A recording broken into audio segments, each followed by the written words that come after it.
Alors bienvenue à tous ceux qui nous rejoignent pour ce 5e colloque de la dissidence organisé par Polémia. Je vous remercie à tous d'être là. Je vous rappelle que c'est grâce à vous que tout est possible et c'est grâce à vos dons, car on ne le dira jamais assez, l'argent est le nerf de la guerre. Alors, si vous voulez soutenir la fondation Polémia, beaucoup d'entre vous ont dû voir que à la sortie de la salle, vous aviez un stand sur lequel il est possible de faire des dons, mais vous pouvez également vous rendre sur Internet. On va passer donc à la deuxième partie de notre programme, c'est-à-dire les voix de la résistance face à cette dictature de Macron. Et je vous demande d'accueillir sur scène, pour commencer, deux identitaires. Il s'agit de deux porte-paroles, Romain Espino et Clément Galland.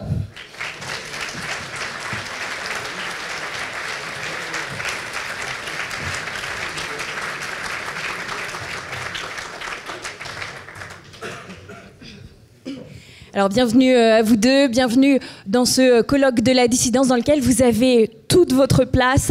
Depuis votre occupation du toit de la mosquée en construction à Poitiers, où vous aviez déployé une banderole « Souviens-toi » de Charles Martel, vous faites régulièrement la une des journaux.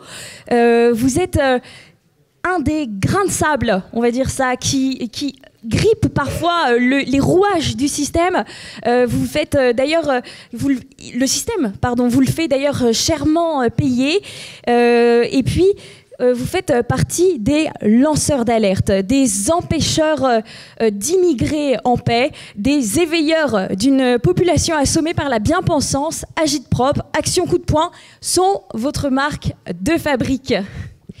Alors en mai 2017, vous lanciez votre premier gros projet d'envergure européenne en vous donnant pour mission de stopper les migrants. Et pour cela, vous aviez décidé d'aller à la source même de cette immigration, c'est-à-dire au large des côtes libyennes. Est-ce que vous pouvez revenir sur cette action Defend Europe Méditerranée? Je crois, Clément, que vous étiez présent sur le bateau.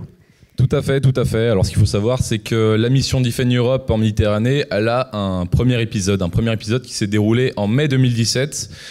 Donc c'était à Catane. Il y a une poignée de jeunes militants identitaires qui venaient de toute l'Europe, qui venaient d'Allemagne, qui venaient d'Autriche, qui venaient d'Italie et de France.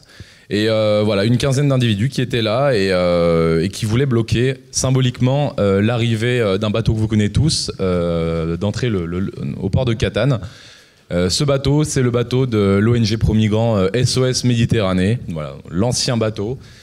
Et donc, l'objectif du blocage de l'entrée de ce bateau dans le port de Catane, c'était de mettre en lumière en fait, les véritables actions des ONG pro-migrants en Méditerranée, voilà, de manière à souligner clairement que leur volonté, clairement, elle est politique, elle n'est pas humanitaire. Leur volonté est de submerger notre continent par des populations africaines et non pas par objectif humanitaire comme ils le prétendent. Et autre chose, il fallait souligner le fait que leur présence en mer cause des milliers et des milliers de morts. Alors pourquoi ils causent des morts? Eh bien parce qu'en fait, ils agissent de concert avec les passeurs. Les passeurs, en fait, ils sont postés sur les côtes libyennes et voilà, par système de signaux lumineux, tout ça, ils arrivent à communiquer avec les ONG, les prévenir qu'ils laissent partir des bateaux au large. Et voilà, donc quand ils sont là, ils les récupèrent, ils nous les emmènent chez nous. Et quand ils sont pas là, ils partent à la dérive et ça fait des milliers et des milliers de morts en plus chaque année. Donc au final, les ONG, elles interviennent plus comme un taxi à vocation idéologique, une idéologie immigrationniste, ne faisant qu'achever le travail des mafias de passeurs. Les mafias de passeurs qui financent, pour rappel, le terrorisme islamique. Et pour rappel, c'est plusieurs milliards d'euros qui chaque année sont versés à ces mafias de passeurs.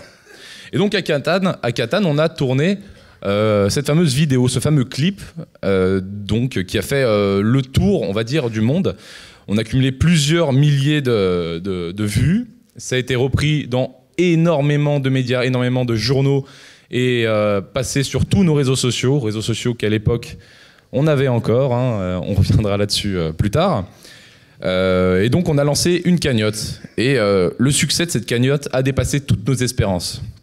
Cette cagnotte, elle nous a permis d'affréter, courant juin, un navire d'une 40aine de mètres. C'est le Sea Star.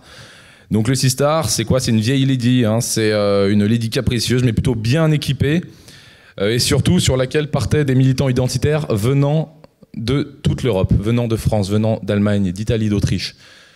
C'était en partie des militants qui avaient préparé le blocage de l'Aquarius à Catane. Et ces militants, plus que tout, ils étaient déterminés à faire stopper les actions des ONG pro-migrants. Alors au final, c'est plus d'une trentaine de jours qu'on a passé. Donc on était une petite dizaine sur le bateau. Une trentaine de jours qu'on a passé à bord, donc 30 jours passés bercés par une mer parfois agitée, bercés par le manque d'eau, par les caprices du moteur. Heureusement, les ingénieurs à bord étaient très compétents. Bercés aussi, quelque part, par la cuisine sri-lankaise qui nous était servie. Donc voilà, on faisait un peu avec, mais voilà, les chefs étaient sri-lankais, donc c'était pas facile ça non plus.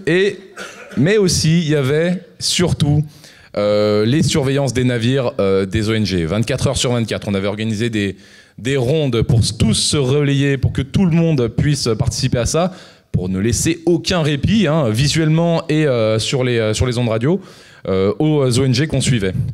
Donc le plus souvent, on suivait l'Aquarius. On arrivait à le capter. Voilà, on a constaté qu'ils coupaient leur radar, ce qui est totalement interdit. Enfin, voilà, il y a plein de règles marines qu'on avait relevées qu'ils avaient enfreint. Et donc, heureusement, on avait une équipe logistique à terre. Il faut savoir que le Sea Star, c'est pas seulement les militants qui étaient présents à bord du bateau. C'était aussi une équipe logistique à terre, une équipe qui se chargeait de nos approvisionnements en carburant, eau, nourriture, hein, pour les moments où on n'était pas en pénurie. Il faut quand même préciser qu'on bénéficiait d'un certain crédit auprès de l'équipage du Sea Star, une certaine admiration, malgré qu'ils soient sri-lankais, quand ils ont compris notre message et que notre action était menée entièrement de manière bénévole. C'était, voilà, on était sur la même longueur d'onde apparemment. Donc à la fin des 30 jours, le bilan était réellement positif, hein. L'arrêt de l'activité de certaines ONG, Médecins sans frontières qui se retire de son partenariat avec SOS Méditerranée sur l'Aquarius, les dons et les parrainages des ONG qui chutent, les ports italiens qui refusent l'accès aux ONG. On parle d'une victoire totale. Alors après, vous êtes frotté à l'élément mer, vous êtes revenu sur terre, même plus précisément dans la montagne et les airs, puisque pour une autre action coup de poing, vous vous êtes doté dans le secret le plus total de 2 hélicoptères ainsi qu'un petit avion, et c'était donc pour bloquer les Alpes. Alors l'action là à nouveau a été largement relayée sur les réseaux sociaux. Votre message, il était encore une fois très clair. Vous aviez déployé une banderole, alors c'était écrit en anglais mais je vous fais la traduction. Frontières fermées, vous ne ferez pas de l'Europe votre maison, hors de question, rentrez chez vous. Un message qui était clair et ferme.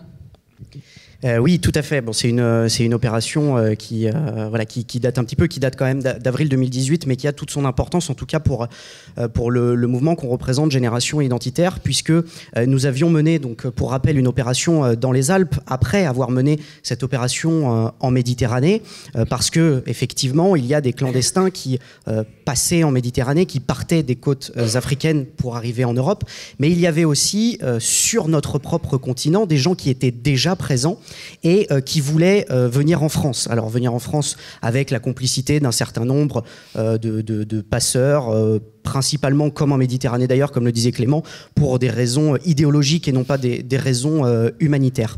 Et donc on a décidé d'aller dans les Alpes, donc avec une centaine de militants identitaires, pour vous refaire l'histoire, même si je pense que vous la connaissez un petit peu. Avec une centaine de militants, on est allé dans les Alpes, on a recréé une frontière physique, symbolique, mais on était bien présent. Et on a décidé d'adresser un message, effectivement, que cette frontière était fermée, que l'Europe appartient aux Européens et que ici, eh bien, tout simplement, nous sommes chez nous.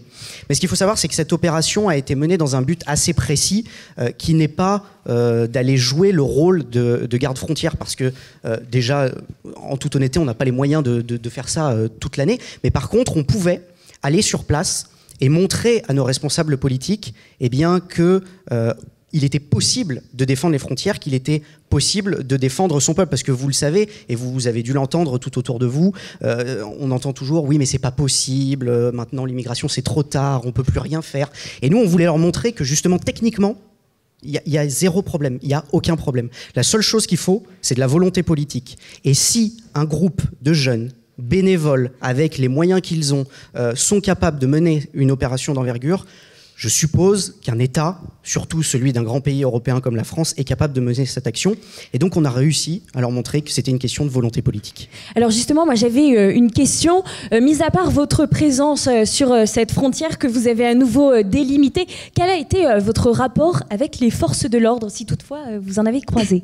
Alors on en a eu déjà dès le début, quand on est arrivé. Les forces de l'ordre, en tout cas les équipes de terrain, donc celles qui vivent la réalité du terrain et pas, vous savez, dans la police, malheureusement, plus on monte en hiérarchie, plus on se rapproche du niveau politique et plus ça devient compliqué de tenir une position, je dirais, raisonnable.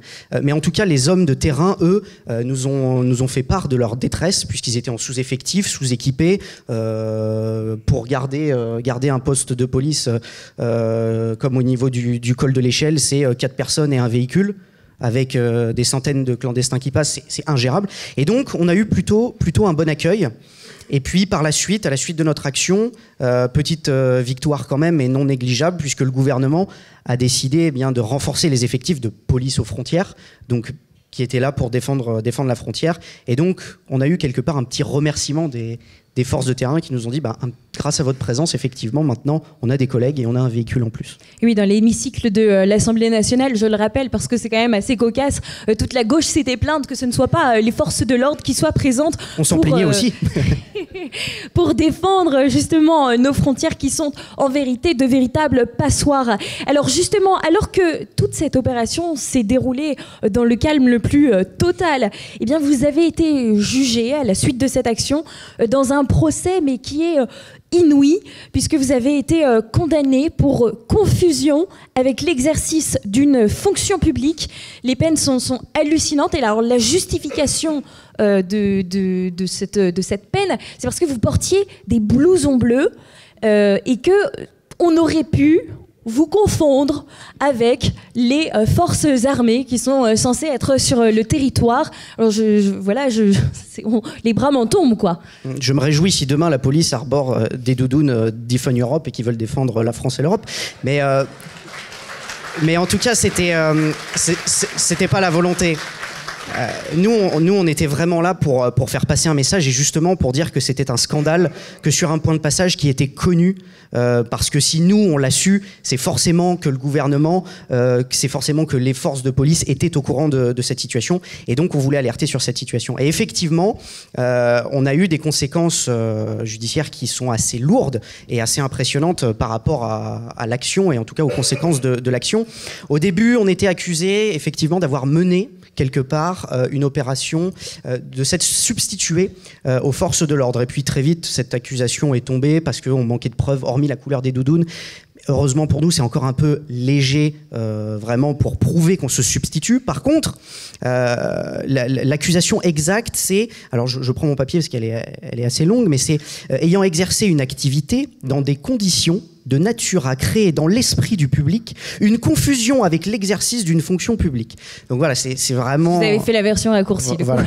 C'était le résumé, mais ça c'est la version complète. Donc on voit que c'est un peu fourre-tout, qu'on peut y mettre un peu tout ce qu'on veut. Et on pourrait se dire que, quelque part, il n'y a eu aucune conséquence, si ce n'est des jeunes qui montent en montagne, qui déploient des banderoles, qui font passer un message. Mais le gouvernement a dû réagir, a renforcé les équipes de police, donc c'est un aveu de faiblesse. Et je pense qu'il y avait de leur côté une certaine colère d'avoir été tout simplement dépassés.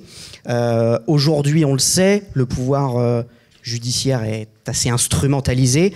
Et donc, suite à cette opération, les peines sont conséquentes, puisqu'il s'agit, pour 3 des responsables, donc, dont moi-même et Clément notamment, de 6 mois de prison ferme, de 5 ans d'inéligibilité, au cas où on voudrait faire de la politique, de 5 ans également de privation de droits civiques et familiaux. Donc il s'agit d'un véritable scandale. Le but, c'est de taper très fort sur les militants, de museler l'opposition. Et l'association aussi, Génération Identitaire, a été condamnée à une amende de 75 000 euros. Donc il s'agit juste des peines maximum prévues par le code. On ne peut pas faire plus. Donc c'est le maximum. C'est-à-dire que le procureur demande, le juge applique et l'affaire est bouclée. Il faut savoir que dans le même temps, le logeur de terroristes, notre ami Jawad, que vous connaissez sans doute, a agressé violemment un gardien de prison, donc l'a lynché littéralement. Il a pris 6 mois de prison, comme nous. Pareil, la même chose. Donc il s'agit vraiment d'un scandale. Le pouvoir politique et le pouvoir judiciaire savent parfois très bien s'entendre, surtout quand il s'agit de condamner tout simplement le camp patriote. Mais si on analyse un petit peu politiquement cette condamnation, on voit que le gouvernement, quelque part, perd ses moyens et a fait une erreur magistrale. Le gouvernement a fait une erreur magistrale pour 2 raisons. La première, c'est parce qu'en nous tapant fort dessus, alors qu'il s'agit d'un État européen, un grand État, sur allez, je vais le dire modestement, mais un petit mouvement de jeunesse politique, a montré que ce petit mouvement avait peut-être soulevé quelque chose d'important et avait sans doute raison dans son diagnostic, dans son analyse, et peut-être même dans les solutions proposées, c'est-à-dire la fermeture des frontières et demain la remigration. Et deuxième chose, ça a déclenché un soulèvement, un soutien massif, donc déjà au sein de nos soutiens habituels, mais aussi de d'autres gens qui nous ont découverts grâce à cette opération, et également même de politiques. Alors ça a été assez large, même si c'est pas sur l'ensemble de l'opération, mais en tout cas sur la condamnation de politiques du Rassemblement National, des Républicains, du Parti Chrétien-Démocrate, de Debout la France, vraiment de toute la droite, qui ont estimé effectivement que quand un gouvernement veut condamner par le biais, en utilisant la justice, des opposants politiques, il s'agit sans doute d'une dictature, ou plutôt, on l'a appris tout à l'heure, d'une véritable tyrannie. Alors c'était donc à ce moment-là un beau moment d'union de la droite, ce qui n'est jamais très facile à mettre en œuvre. Clément, vous étiez présent lors de ce procès et vous avez tenu à dire, et uniquement à dire cela, que c'était un procès qui était politique. Moi j'aimerais qu'on me parle des conséquences auxquelles on ne pense pas directement, c'est-à-dire la perte de vos réseaux sociaux qui ont été consécutifs à tout cela. Oui, alors effectivement, à la suite de toutes ces opérations, vous avez la répression, donc la justice qui est utilisée pour réprimer un opposant politique, mais vous avez aussi des choses un peu plus sournoises, des choses qui sortent du cadre de la loi, qui sortent du droit en tant que tel, et notamment la censure, par exemple, sur les réseaux sociaux, qui aujourd'hui sont des moyens de communication, qui sont des moyens de communication alternatifs aux grands médias qui, malheureusement, on s'en plaint assez souvent, donne trop peu la parole à notre famille de pensée. Ces réseaux sociaux étaient, et sont toujours d'ailleurs, même si c'est un peu moins aujourd'hui, une arme de communication politique, une arme pour diffuser ses idées. Et donc, à la suite de toutes ces opérations, on continuait à avoir une voix, on continuait à avoir du soutien, et donc ce sont les réseaux sociaux, en partenariat avec le gouvernement, puisqu'Emmanuel Macron annonçait lui-même rencontrer les dirigeants de Facebook pour pouvoir contrôler les publications. Alors eux qui se plaignent de la diffusion, en tout cas de la liberté d'accès aux réseaux sociaux en Chine, on a un peu la même chose. La Chine est un État communiste, si vous voyez un petit peu le parallèle. Et donc on a perdu au lendemain de ces opérations des pages Facebook avec, pour vous donner un ordre d'idée, 120 000 likes, donc 120 000 personnes qui suivent cette information, des comptes Twitter, je vous parle quand même de comptes Twitter à 20 000 abonnés, donc qui ont un certain poids, même modeste, mais qui ont un certain poids. La censure aussi du compte Twitter de Clément, juste parce qu'il était président d'une association qui s'appelait Génération Identitaire. Et même, encore plus drôle, c'est que les médias eux-mêmes, qui parlaient de nous, étaient censurés. Donc, Valeurs Actuelles fait un article sur Génération Identitaire.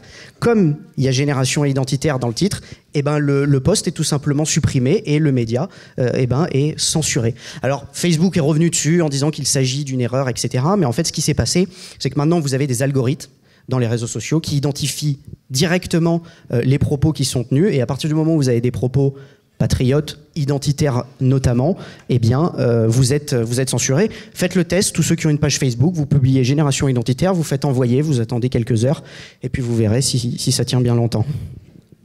Oui, d'autant plus que s'il s'agit d'un premier appel, il n'y en a pas beaucoup de la part de Facebook avant que la page saute sans autre réclamation. Alors, comment est-ce qu'on peut vous soutenir? Comment est-ce qu'on peut vous suivre? Alors, malgré toute cette campagne de répression contre nous, hein, de censure, il reste encore aujourd'hui des moyens pour nous suivre. Donc sur les réseaux sociaux, c'est pas évident. On a une chaîne Telegram. Pour ceux qui connaissent, Telegram, c'est une application que vous téléchargez sur votre téléphone. Donc vous pouvez nous suivre ici. Vous pouvez nous suivre sur notre site. Vous tapez Génération Identitaire. Vous cliquez dans l'onglet Nous soutenir. Vous pouvez vous inscrire à notre mailing list. Voilà, vous mettez votre email et vous recevrez toutes nos informations, toutes nos actualités. Diffusez bien ce message autour de vous, partagez l'information autour de vous, voilà, comme quoi il est encore possible, malgré la censure, de nous soutenir. Et bien sûr, sur notre site internet, toujours dans la case Nous soutenir, vous pouvez nous soutenir par chèque et par crypto-monnaie, bien sûr. Alors, oui, car il faut préciser que vous avez été censuré, donc évidemment sur les réseaux sociaux, mais il y a une partie très importante, c'est que toutes les cagnottes de soutien vous ont absolument tourné le dos et il n'est plus possible pour vous d'y faire appel. Oui, malheureusement, la répression, donc c'est aussi ces entreprises privées qui sont, comme les réseaux sociaux, qui ont un monopole, mais qui sont capables de décider ce que les gens ont le droit de dire ou pas. Mais il y a aussi les systèmes de paiement qui sont des entreprises privées. Je vais les citer, hein, c'est Stripe, c'est PayPal, c'est iPay. Et toutes ces entreprises ont fait le choix de nous bannir. Donc aujourd'hui, on ne peut plus recevoir d'argent par leur biais. On ne peut plus aussi avoir de boutiques en ligne. Et ces entreprises décident de ce qui est bon ou pas d'acheter, à qui il est bon ou pas de donner. Donc voilà, c'est véritablement un scandale. Et ça fait partie du processus de censure, du processus de répression à notre encontre, en tout cas. Le contre-pouvoir, c'est bien sûr de réfléchir à si nous, on décide de passer par ces plateformes, de les utiliser, elles, tout en sachant cela. Tout à fait. Et puis, je permets de rajouter un petit mot parce que, effectivement, vous le disiez depuis tout à l'heure, l'argent est un peu le nerf de la guerre. Il faut savoir qu'aujourd'hui, donc Génération Identitaire, c'est cette amende de 75 000 € qui est tombée. C'est aussi, parce qu'on ne lâche rien, que ce soit du côté de l'attaque ou de la défense, 17 procès en cours. Donc il y a un petit peu de frais aussi, mais on a fait le choix de les mener parce que, y compris sur leur terrain, c'est-à-dire le terrain judiciaire, on ne cédera rien à nos opposants.